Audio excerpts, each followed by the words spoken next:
Ito nangyari kanina, oh. Mu X, no? Umatras. Ayan, no? Umatras, nag-park. Sa left side to. Ayan, bumukas. Pang! Pang! Pang! Pumalo.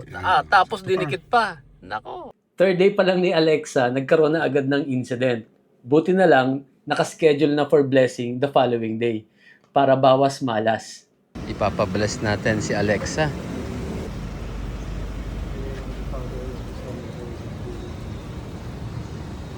Heavenly Father, loving Lord, we lift up to you this heart, together with the family that has great problem with this new heart, and will always be guided. Dito tayo ngayon sa Robinson's Galleria. Magpapa-install ng one RFID si Alexa. Ayan. Guys, yung ceramic tint ni Invitec, walang interference yan sa RFID natin, no? Regardless kung yung may tint, may color, or yung clear. Bilis lang. Ayan na, tapos na. Ayan. Applications. D+. Ayan. So, pag accessories off, yan yung recording na naka-off yung sasakyan. Panoramic, yan yung moving. Well, not really moving, kundi naka-on. Okay. So, etong naka-off na to, wait, napindot ko yata. Oops. So, accessories off, naka-ano yan, may mga settings yan for, ito. Kalikutin mo na lang later. Kung how long yung recording, kung gaano kalaki yung file, mga ganun. Pero sa ngayon, naka-default lang yan. Tapos, so for example, ito. The moment na mag-off ka ng sasakyan, mag-activate yan, magre-record yan. Kaya makikita pa yung pag-open and close mo ng door. Tapos pag may motion, ayan, i-record niya. Ngayon, asan na yan? Ayan, dito sa calendar, di ba naka-highlight yung 16. Ibig sabihin, meron ka dyang recording. Tapos naglo-loop yan.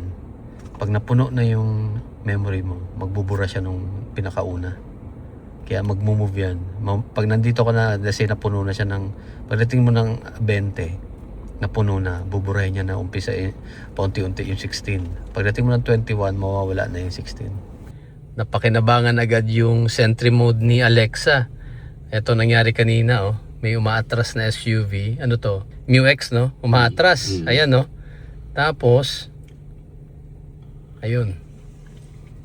Umatras, nag-park. Sa left side to. Ayan, bumukas. Pang! Ay, nako. Pumalo. Tapos dinikit pa. Nako. Oh, ayan na si Sir Alex. Inabutan niya.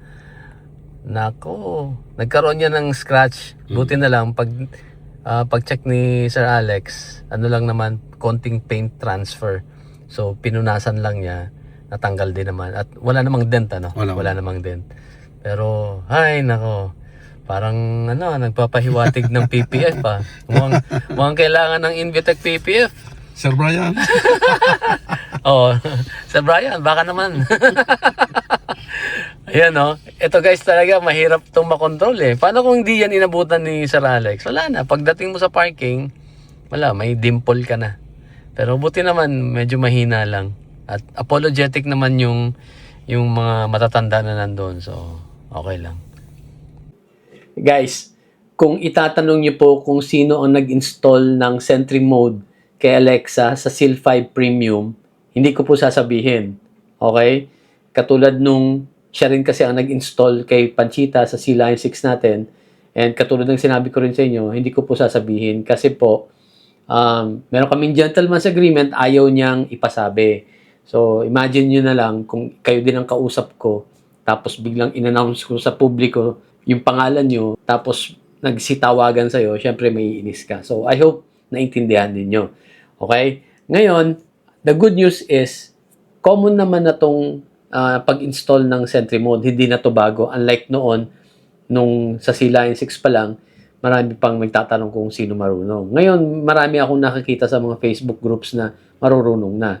And the good news, ang alam ko, yung ibang mga dealership ng BYD, nag-i-install na rin sila nito. Pero may waiver. Kasi nga, ang alam ko, hindi pa rin to talaga official na release ng BYD. So, kung gusto niyo talaga na may ganun, you can have it installed at your own risk.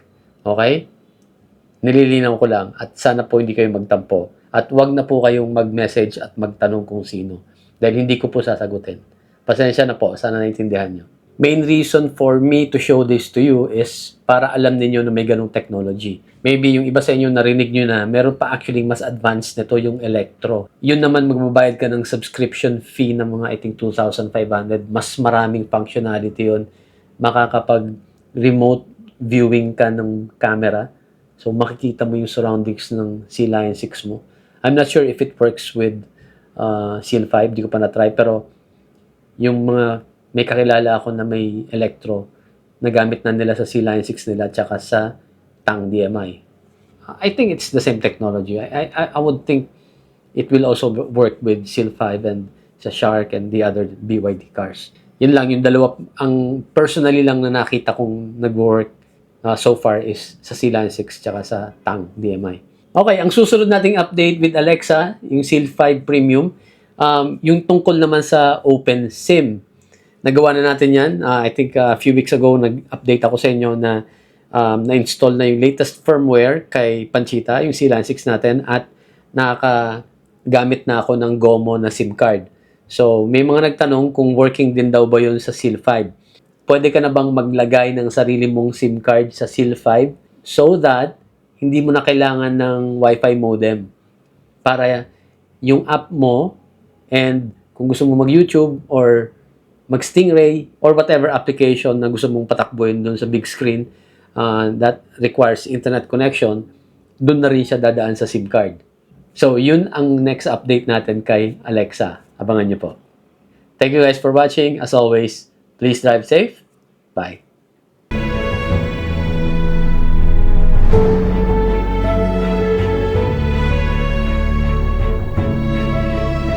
Guys, we closed 2025 strong. We now have almost 38,000 teammates sa YouTube, more than 17,000 sa Facebook, at dumadami na rin tayo sa TikTok and Instagram.